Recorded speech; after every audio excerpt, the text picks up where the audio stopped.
Joel Embiid's injury in question as the NBA is investigating whether Joel Embiid can sit out and if he is indeed injured. They're looking all into it, and we're going to break it all down for you here on Locked On 76ers.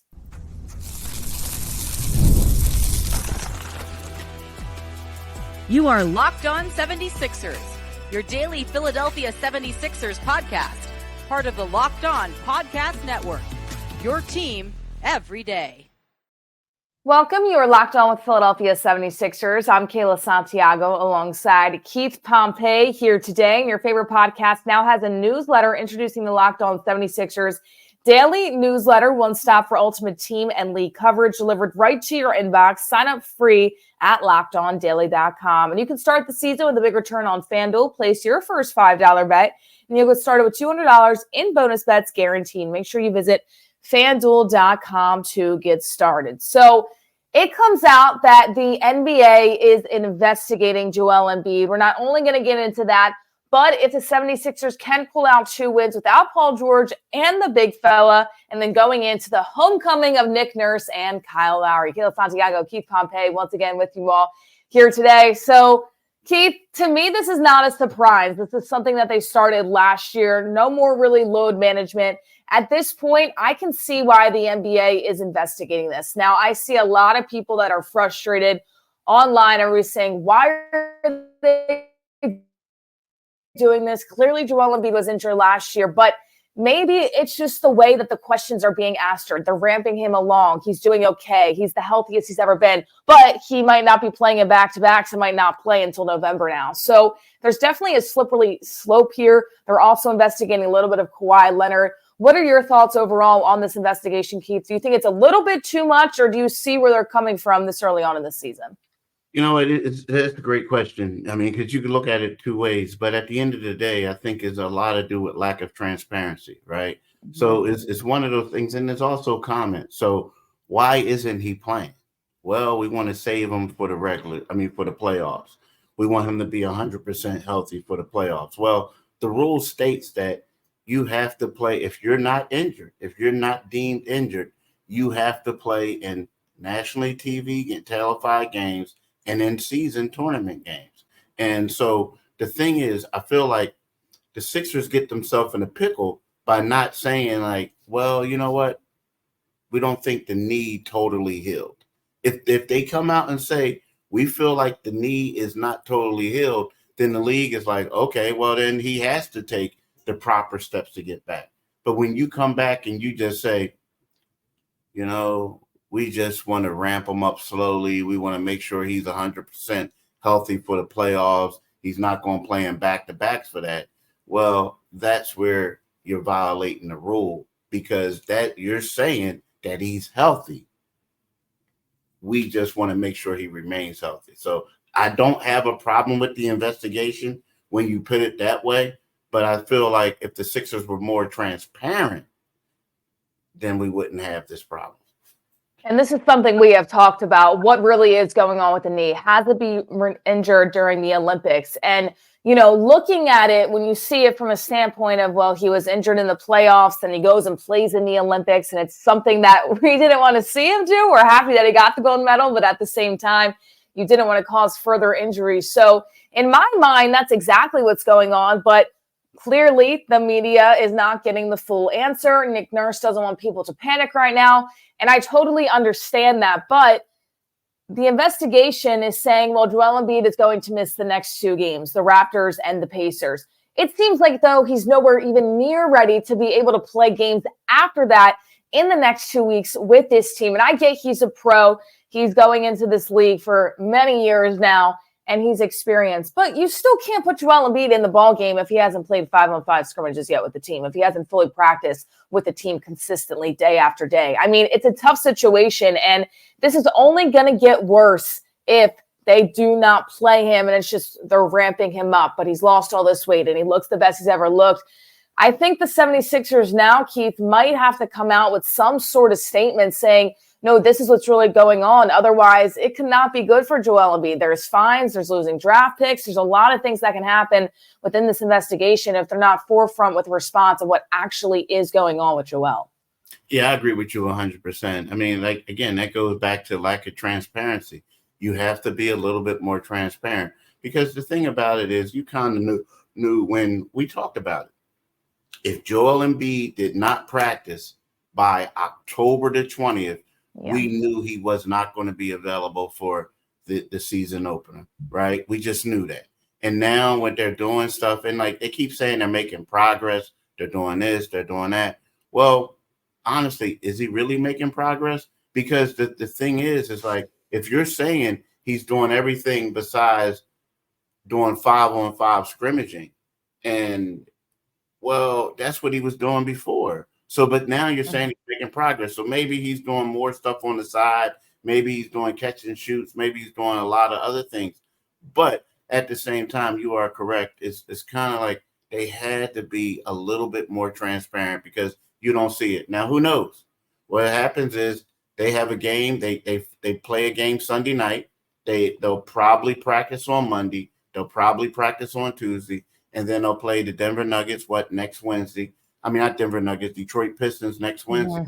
So then it could be, okay, we had them out there for a Monday strenuous workout, him and Paul George, and maybe they'll return in. But if not, until they go out there and they're doing like the scrimmaging and doing like full thing, you can't expect them to play. No, you cannot. And the one thing about Joel Embiid, we've said year after year, is you're not only worried when he's injured, but also when he comes back, if his conditioning is going to be there. Well, his conditioning definitely is not going to be there if he can't consistently get in those 5-on-5 scrimmages. It's just not. And it's still going to take some time for him to get back into the game once it's game time speed, especially if that injury has been re-aggravated. Now, they're not coming out and saying that. They're coming out and saying, well, it's just precautionary at this point. You know, he had an injury last year in the playoffs, making sure that he's ready to go for what they want to do in the postseason. But the NBA has changed at this point. And that's the conversation that is leading to this investigation because last year they put it in place. There's not necessarily really load management anymore. This hurts players like Joel Embiid and Kawhi Leonard. They might even look into Paul George now if PG is somebody that doesn't come back sooner than later. Now, he did have an injury in the preseason, so I think that helps them out just a little bit. But, you know, for guys like Kawhi Leonard and Joel Embiid, you can't just say, well, we're sitting them out because we want to. It doesn't work like that in the NBA anymore. And Charles Barkley was talking about it as well. Shaquille O'Neal, too, just saying at the end of the day, this is a job and you can't sit out. And I understand their frustration. You look back in time and you might see so many players, including Derrick Rose, that if load management was a thing, that maybe their careers would be a little bit longer in their prime.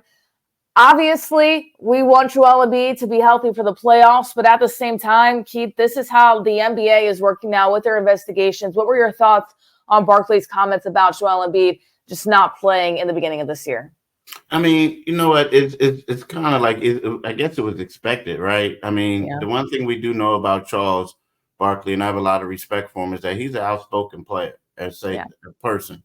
He's going to say whatever, and you know, and he is right, like in a way, like, you know, you're supposed to play. But also we got to realize the time is different too. Like, you know, when Charles and them played, guys, like it was a badge of honor to play 82 games, a badge of honor to play X amount of minutes. You know, they did stuff because they wanted to make the fans happy. Nowadays, you know, you get players and it's kind of like, hey,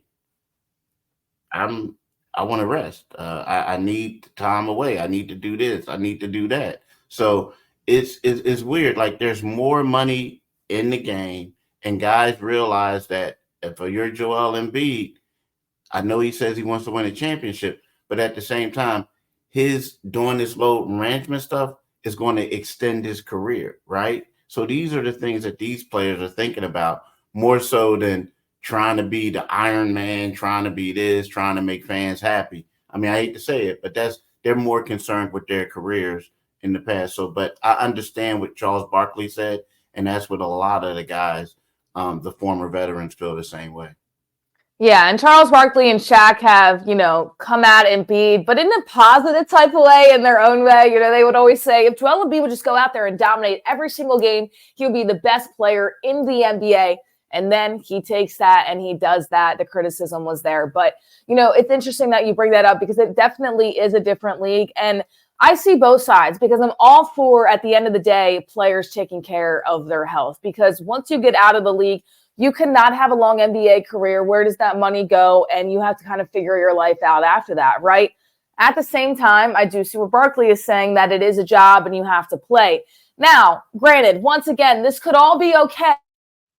Just came out and said it was re-aggravated during the Olympics and he's not 100% healthy and we're going to really revamp him and try to get him there. But the transparency, as we've already alluded to, has not been there, and that's the biggest issue, big reason why the NBA is investigating this right now with Joel Embiid. So we'll wait and see if they end up ramping him up a little bit quicker to be able to bring him out there and avoid any fines or losing draft picks. But it's definitely going to be a long few weeks figuring out what the NBA will do in regards to Joel Embiid. We've got so much more coming up as well. Speaking of the big fella and Paul George, the 76ers are going to need to figure it out without them to try to come out victorious in some of these games. But we have to tell you about Prize Picks. You can now win up to 100 times your money on Prize Picks with as little as 4 correct picks. Prize Picks is the best way to get action on sports in over 30 states, including California, Florida, Georgia, and Texas. Prize Picks is the only real money daily fantasy platform with an injury insurance policy, so your lineups stay in play. Even if one of your players gets injured, if your player leaves in the first half and doesn't return, Prize Picks is able to keep your lineup live. That's a fantastic to hear because a lot of the times some people get frustrated about players going out, especially when they have them for fantasy, and Prize Picks does have you covered. Make sure you download the app today and use code LOCKEDONNBA to get $50 off instantly after you play your first $5 lineup. It is highly encouraged to be able to get Prize Picks today. Prize Picks, make sure you run your game. All right, so no big fella, no Paul George for the next 2 games. Philadelphia Sixers taking on the Toronto Raptors tonight in Toronto. Now, it's going to be tough because you're looking at the Raptors and then you face the Pacers. They have to find ways to come out victorious. And I'm not saying that they absolutely need to win every game going forward without these guys, but they need to figure out ways to gain some of that chemistry going into the season, knowing that you're not going to have your 2 stars on back-to-back. So you look at Tyrese Maxey, he already said after their first game that he wants to step up, especially from beyond the arc. There's going to be a lot of guys that need to step up. A little bit of cleaner basketball I would like to see tonight, Keith, especially with guys getting in foul trouble. We talked last time around about Yabusele and Drummond being in that foul trouble. You want to see that wiped away a little bit, but there's definitely other pieces that are going to need to step up tonight, and we'll see if Nick Nurse goes a little bit deeper in that rotation, knowing that he won't have PG and Joel at least for 2 more games. Yeah, you're right. And it's funny, when you look at the game, when we talk about people needing to step up, so you look at the game and you realize, and we talked about this yesterday, about how, the 76ers really didn't shoot the ball particularly well at all. But they did have some guys on the bench that stepped up. But when you look at it, well, whenever he needed to, Giannis made a great play. Whenever Dame needed to, he made a great play. Bobby Portis, and you could go on and on and on. And that's what the Sixers need to get from these guys. Like, they need guys like Eric Gordon to step up and make great plays. Kelly Oubre to be a little bit more consistent. KJ Martin, grab a clutch rebound, hit a nice shot. They need contributions all over the board, especially from when they know that their big 3 is only down to 1 right about now. So, you know what? That's what it is. And it's going to be tough for the 76ers in the next 2 games, just because I think they're going to beat Toronto. Like, Toronto is a team that's rebuilding. Toronto is a team that the Sixers they got a 7-game winning streak over, right? And then also, it's just Nick Nurse knows some of this personnel. So I feel like the 76ers will win this one. But I think that they'll have a tough time if these guys don't step up and play really well against the Indiana Pacers on Sunday. And the thing about when you rebuild a team and you have a lot of players just really trying to make their mark on an organization that is looking to build and build and build is that you're going to have a lot of scrappy guys. You're going to have a lot of guys with a nothing to lose mindset. And that's something that the Sixers need to look out for. Yes, the Raptors aren't the Bucks. They don't have Giannis. They don't have Dame. But the Sixers can't go into this and say, well, you know what? We played Giannis and Dame and, we're going to be good against the Raptors. They got to have the same mindset going into this contest because you want to start pulling out some wins. Now, you look at guys like Eric Gordon, definitely somebody that needs to hit more threes beyond the arc. Also, just looking at your bench, too, we're going to see how deep Nick Nurse goes into that bench. Ricky Council, Jared McCain didn't really get in last time around, and we've touched on it before. Even with the injury to Jared McCain in the preseason, we still didn't think that he was going to play right out of the gate that many minutes coming off the bench. So we'll see if he gets them into the rotation a little bit, but it's just going to be interesting right now. I want to see Kelly Oubre step up once again. And I know that he was able to last game, but he's going to need to be relied on as almost the second leading scorer coming into this contest once again. And Kelly Oubre is going to be wearing a lot of different hats this season, especially when the 76ers are at full strength. But this is absolutely a game that you can go out there and win. And you want to go and face Indiana with a 1-1 record, not an 0-2, and then try to get back to the win column facing the Pacers. So it's not a must win. It's early on in the season. There's no need to hit the panic button. But at the same time, you want to be a team that's taken seriously in the Eastern Conference. Tyrese Maxey is now leading this team. And we said it last time around after the Sixers fell in their first game. It doesn't all have to be Tyrese Maxey. But what Tyrese needs to do is get other guys involved like Gordon, like Kelly Oubre, to be able to help him out a little bit. And then Tyrese can take over in the fourth quarter. I don't care. He can do whatever he wants. But at the same time, a lot of pressure was on Tyrese last time around, and I think it still is. But it doesn't have to be that way if you can get other guys involved, Keith. Yeah, exactly. I mean, exactly. And also the guys need to realize, and we need to realize that, yes, they do have Paul George. They do have Joel Embiid coming back. But this lineup is a lineup that we're going to probably see a lot this season. At least, I mean, and what I mean by that is I do expect Joel Embiid to play, and I do expect Paul George to play. But we also know that they're going to miss a lot of games. They're going to miss games.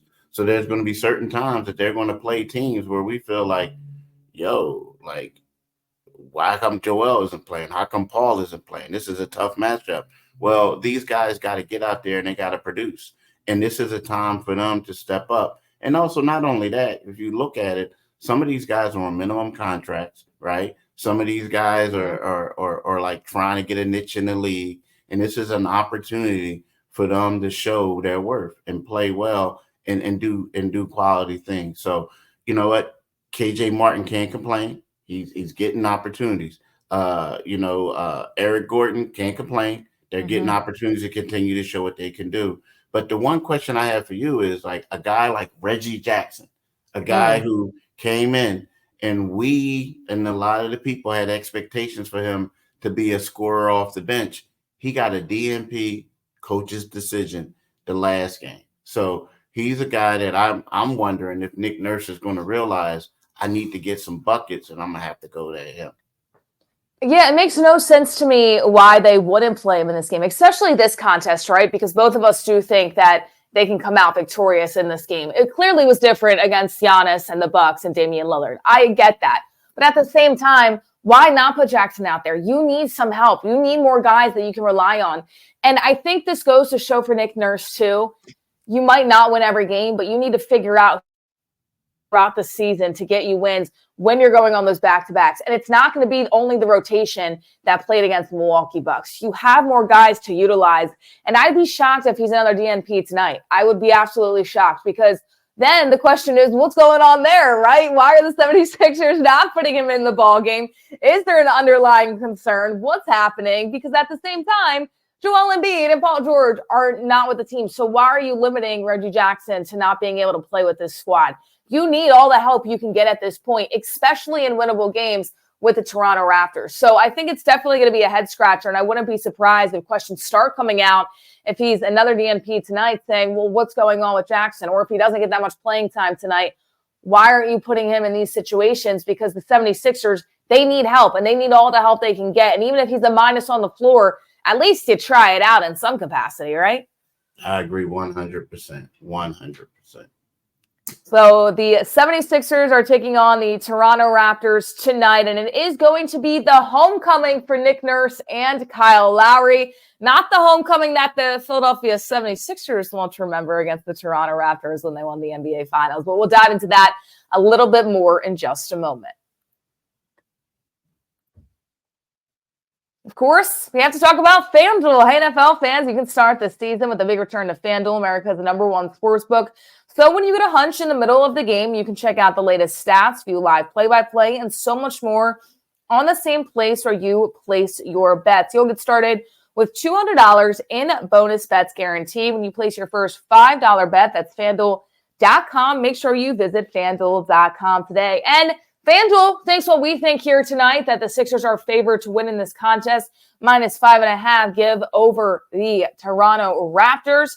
And for other games happening around the NBA, the New York Knicks are -5.5 favorites over the Indiana Pacers. So we'll see what happens there. If you think the New York Knicks are going to come out with a big win after falling in that first game against the Boston Celtics, make sure you head over to FanDuel right now, America's #1 sportsbook. Be sure to visit FanDuel today to place all of your sports bet. There's no better place to do it than FanDuel.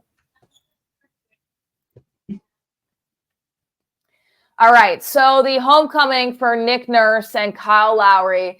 And all I have to say is, I don't know how I feel about this homecoming. Good for Nick Nurse and Kyle Lowry, but the last time, of course, the Sixers and the Raptors played in Game 7 in the second round, Kawhi Leonard hits a quadruple bounce off the rim, and everybody's in shambles, including Joel Embiid and every player on that team. And that's when the Sixers broke apart from the Jimmy Butler era, too. So look at it right now, and it's good for Nick Nurse and Kyle Lowry, but Keith, does it bring up any of those memories for you, or do you think any of the players, anytime they go back to Toronto, say, okay, this is where this happened, and we want to have a little bit of a chip on our shoulder just because of that? I know it's a new season, but that was the best opportunity the Sixers ever had to possibly go on and win an NBA title so far. Yeah, it's weird. I mean, because the only person you look at it that's still left over on that team is Joel Embiid. Wow. And he's the one who was arguably the most heartbroken when it all happened. Like, we saw him walking in the locker room crying.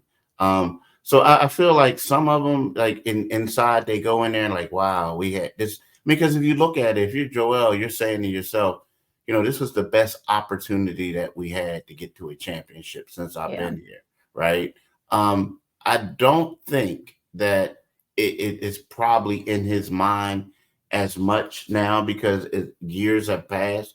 But at the same time, I do think that it's something that, you know, he looks up and he sees it. And I'm telling you, it's hard not to.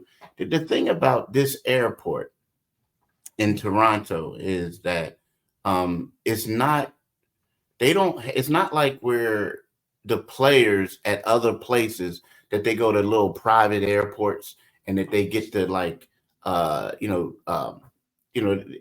just different from the public, right? The direct customers here, they walk through the same terminals that you do for the most part, right? Now, here's the crazy part about this. When they leave, there's a big mural of the shot.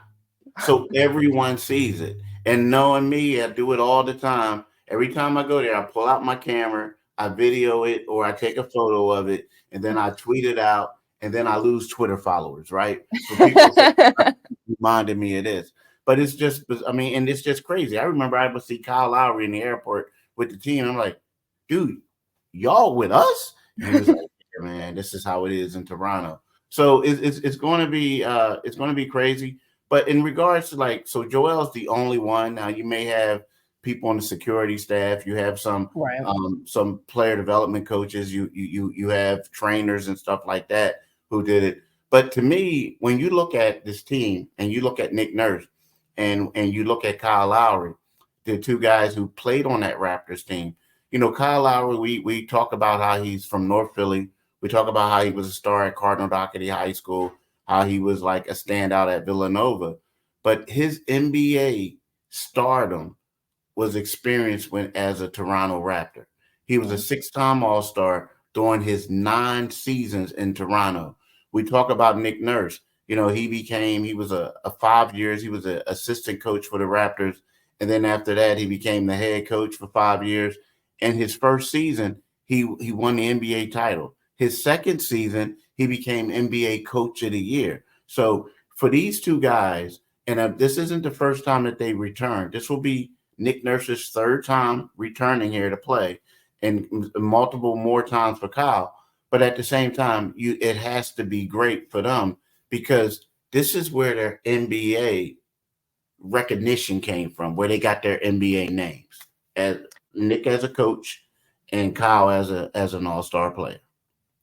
And it's something that you never forget when not even, there's a lot of players that maybe go on and don't win NBA championships, but you never forget the organization that brought you in, that gave you a name, that helped you become the player that you are, especially those two working together. And I know Sixers fans aren't going to be happy about this, but historically, that was one of the best endings to a Game 7 we've ever seen in NBA history, right? Kawhi Leonard somehow being able to get that three off and get it in, and then the Toronto Raptors go on to win the NBA championship. So there's definitely excitement going into that building for both of these teams. And as I alluded to, no matter where you start, if you have a good experience with that organization, championship or not, it's definitely going to feel some type of excitement in some type of way when you walk back into that arena. Now, they were able to get a championship out of way in dramatic fashion, going 7 games with the Philadelphia 76ers, then taking off the Bucks, and then taking off the Warriors to become champions. So it's definitely going to be an exciting moment for them, for Nick Nurse and Kyle Lowry.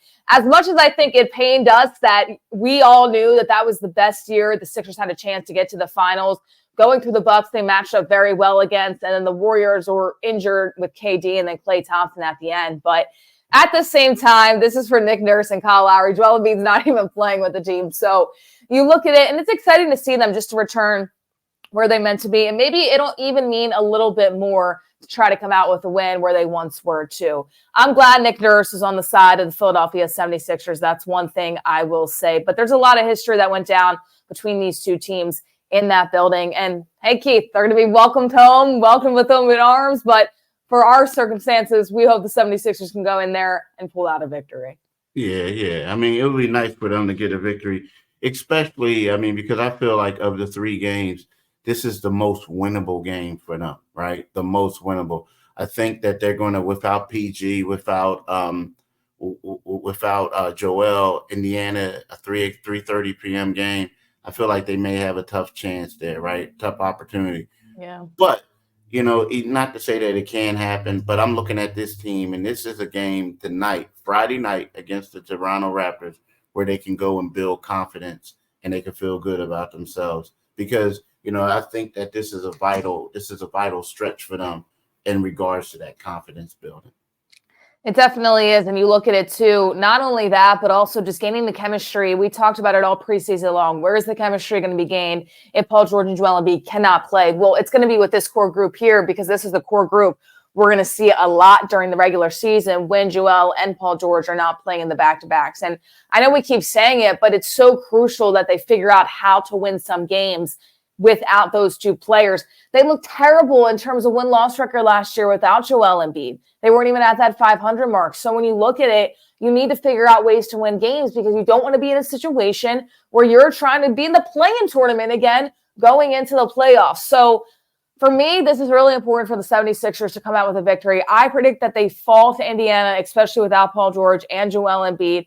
I think it'll be fun and closer, but I kind of was with the Bucks. Seemed like it was close in the first half, and then the second half, the Bucks kind of ran away with it. I predict the same thing for the Pacers. But tonight is absolutely winnable, and this chemistry needs to start happening. I want to see Reggie Jackson going out there and play. I want to see the rotation get a little bit deeper. I know Jared McCain is a rookie, but he did well in the preseason, so maybe give him a little bit more of an opportunity. Keith, before we send things off, I want to throw it to you. A player that you really want to see step up tonight, because it can't just all be Tyrese Maxey. I know we touched on it in the opening segment a little bit, but a player that you want to see to help this team get their first win of the season.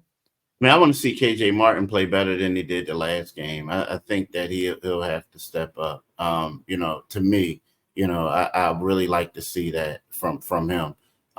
So that's the one player that I would say for me.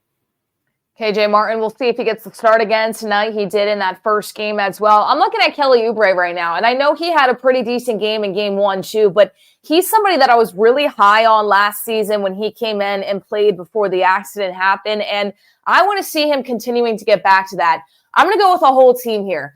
Perimeter defense is huge for me in this game. They lacked it like crazy in game 1. The Raptors is a chance where you can get back to trying to figure that out.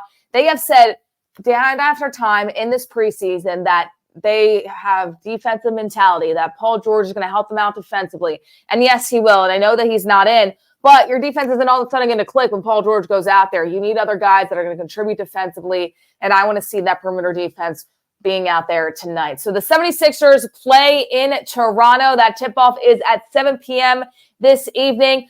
I'm going to go and say, Keith, that we both agree that they're probably going to come out with a win here tonight. I know it's going to be tough. I think they'll win, but I think it's going to be a tough one. I mean, I think they'll win, but I think it'll be a close one.